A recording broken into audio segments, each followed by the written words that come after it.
We begin with NBC's senior national security correspondent, Courtney Kube, Reuters White House correspondent, Jeff Mason, and former RNC Communications Director John Hai. So, Courtney, help us understand about help us understand about this so-called dirty line. What is it?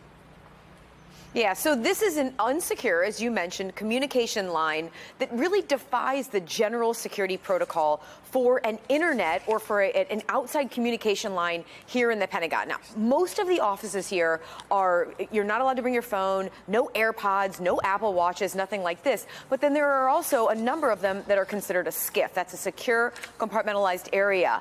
What we have now learned, and this really came from originally from fantastic reporting out of our colleagues at the Associated Press, is that in fact, the secretary defied those normal protocols for securing information here in the Pentagon and insisted that he have one of these, quote, dirty lines or an outside insecure line installed in his office. Now, his office is one of those secure, compartmentalized, or generally known as a SCIF.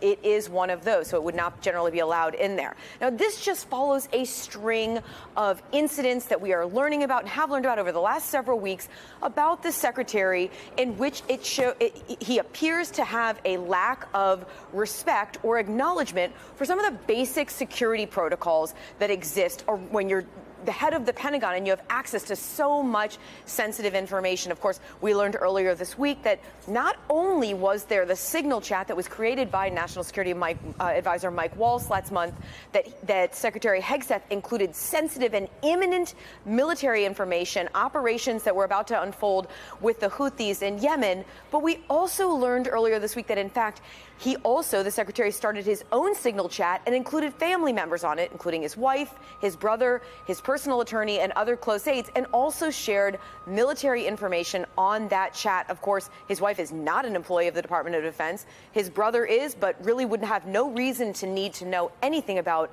military operations against the Houthis. And Jose, just to add to that, we also learned, in fact, the information that he was sharing on these signal chats. This is an unclassified commercial app. That information came directly, in some cases word for word, from the commanding general of U.S. Central Command, General Eric Kurilla. General Kurilla sent that to the secretary on a classified system, Jose.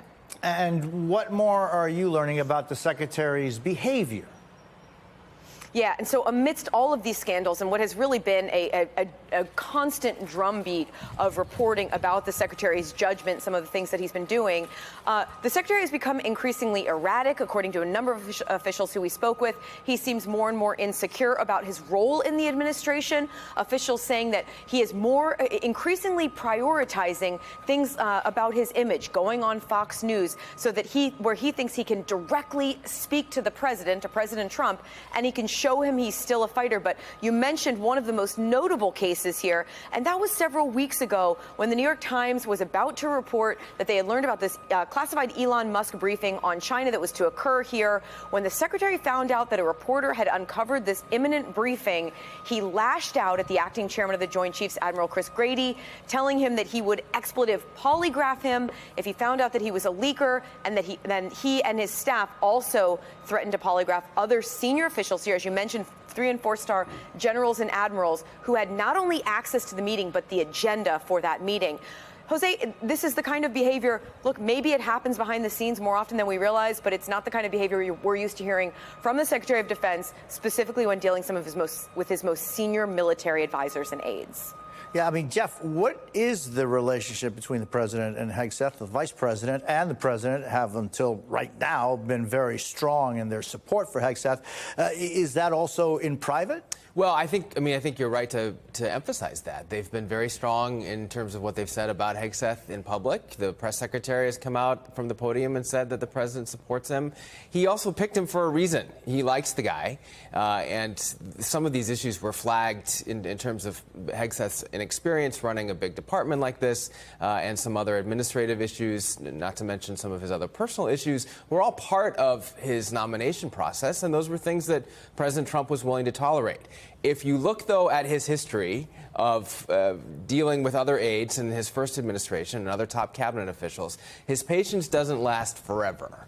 So not forecasting anything, but I do understand why a defense secretary in his position would want to be appealing to the president by going on Fox News right now. Now, patience may not last forever, but one questions what happens when his patience run out.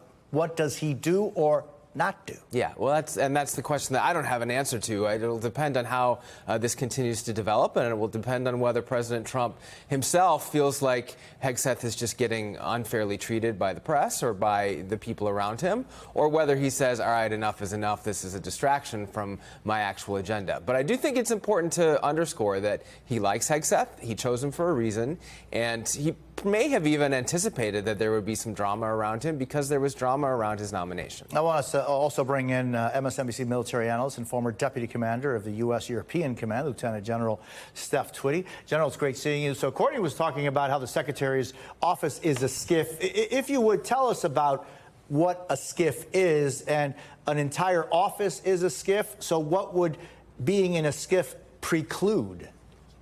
Yeah, so appreciate being on your show there, Jose. It is a secret compartmented office where you can take classified information, whether it be secret information or top secret information, inside his office, and it has the security requirements necessary to either talk about classified information or share classified information with folks that are cleared. And oh, by the way, everyone that comes in his office and they're going to talk about classified information, they must be cleared, and there's certain protocols that they must go through before they enter that office, ensuring that they have proper security clearance and so forth. But I had a SCIF as my time as a general officer. My office was used as a SCIF, and there's various protocols that are necessary before folks can even talk about classified information in that office. Doug, from a communications perspective to start, how big of a problem is this for the Secretary of Defense and for the Trump administration? It's a growing problem. And when we look back when this first came out, the response from the White House was the typical fake news, don't believe any of this. And I thought it was a problem because it seemed pretty clear that there was going to be a day 2, a day 3 of this story. Now we're on week 3. Donald Trump doesn't want to deal this anymore. And Jeff's right. Donald Trump likes him. He wants somebody who will be a fighter on TV and so forth. But let's remember, Donald Trump is president in part because of 2 words. You're fired.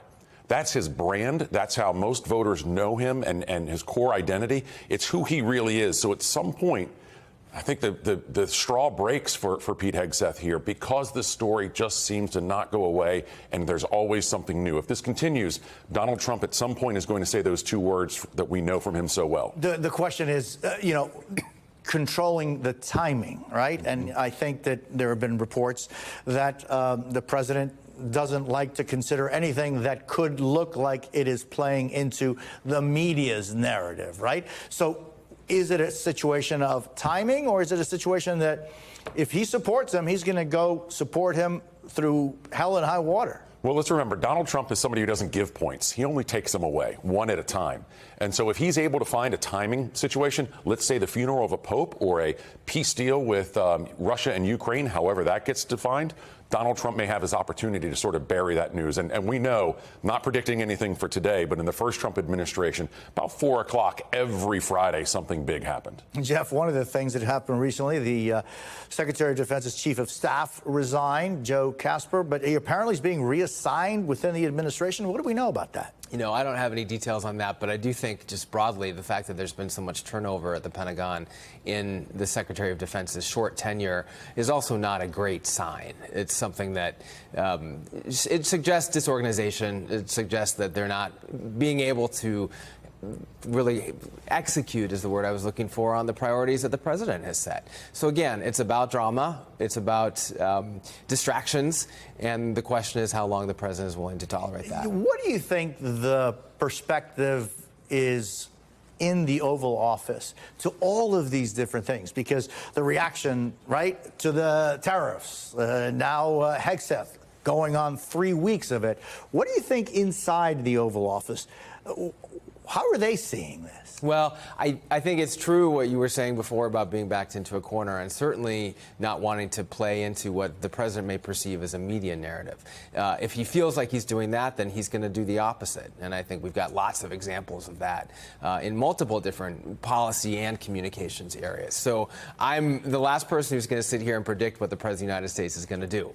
But I do think within the Oval Office, they can't be happy about this distraction. I can't imagine that Susie Wiles, the chief of staff, is happy about this distraction. They've got a big 100 days anniversary next week. They want to focus on the things that the president has done, the policy and social society areas that he has upended. That's what they want to focus on. They don't want to focus on dysfunction. Yeah, Susie Wiles is a well-established pro. She's there to run a tight ship. DOD is not a tight ship, to put it mildly. Everything we see coming out of DOD is bad news, and it all emanates from the secretary's office. That's a problem. And so, General, that problem, is that something you see that could be solved within the current DOD? So let me put this in deeper context here, Jose. This is about America's sons and daughters, those that are in harm's way right now. And so as we sit here today, we got service members in harm's way, whether it be in Syria or Iraq, or whether it be in Korea or on the periphery of Russia, supporting our NATO allies. And our sons and daughters, our service members, they need clarity, they need guidance in their mission. They need someone that they know that is going to back them and not put them in harm's way by being up on signal when they're trying to execute classified missions. And they need steady leadership in the Pentagon so none of this stuff percolates down to them and starts impacting them or morale. And so that's what all this is about in my mind.